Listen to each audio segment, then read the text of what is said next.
বড় ধরনের মিসাইল হামলায় কেঁপে উঠল ইউক্রেন।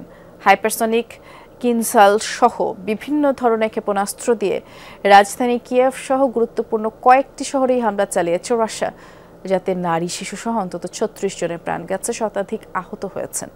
এরই মধ্যে পাল্টা প্রতিশোধের হুমকি দিয়েছেন প্রেসিডেন্ট ভলোদিমির জেলেনস্কি। নিন্দা উঠেছে আন্তর্জাতিক মহলেও।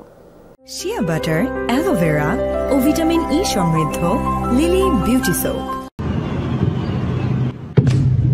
রাশিয়ার ছোড়া মিসাইলের আঘাতে মুহূর্তেই ধ্বংসস্তূপে পরিণত হয় ইউক্রেনের সবচেয়ে বড় শিশু হাসপাতাল। কয়েক সেকেন্ডের ব্যবধানে প্রাণ হারান কিয়েভের ওই হাসপাতালের বেশ কয়েকজন নারী ও শিশু।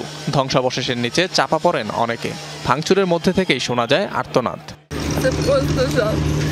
এসব ঘটার ৫ মিনিট আগেও এখানে বসেছিলাম। দুঃস্বপ্নের মতো মনে হচ্ছে, কিছু বলতে পারছি না। সন্তানসহ আমার স্ত্রী এখানে এসেছিল।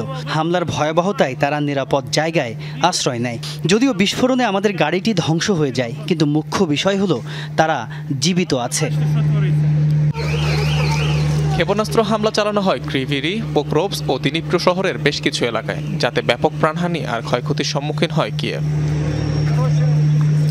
সোমবার ইউক্রেনের গুরুত্বপূর্ণ বিভিন্ন শহর লক্ষ্য করে কমপক্ষে ৪০টি মিসাইল ছোড়ে রাশিয়া। হাইপারসনিক কিনজাল মিসাইল ছাড়াও, যার মধ্যে আছে KH-101 ক্রুজ মিসাইল। হামলায় ক্ষতিগ্রস্ত হয় অর্ধশতাধিক বেসামরিক স্থাপনা ও গুরুত্বপূর্ণ মেডিকেল ফ্যাসিলিটি, যার মোক্ষম জবাব দেওয়ার হুঁশিয়ারি ইউক্রেনের প্রেসিডেন্ট ভলোদিমির জেলেনস্কির। এই সন্ত্রাসীরা যা ধ্বংস করেছে নিঃসন্দেহে তা পুনর্গঠন করা হবে। সেই সাথে সন্দেহাতীতভাবে বলতে চাই, রাশিয়ার এই বর্বরতার জবাব আমরা দিব।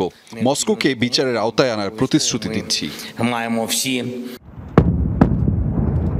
যদিও হামলার বিষয়টি স্বীকার করেনি ক্রেমলিন। মস্কোর দাবি, শুধু সামরিক স্থাপনাই লক্ষ্য ছিল তাদের। এদিকে রাশিয়ার এমন হামলায় নিন্দা জানিয়েছে জাতিসংঘ, ইউরোপীয় ইউনিয়ন ছাড়াও বিভিন্ন দেশ। অনিক রহমান, যমুনা নিউজ।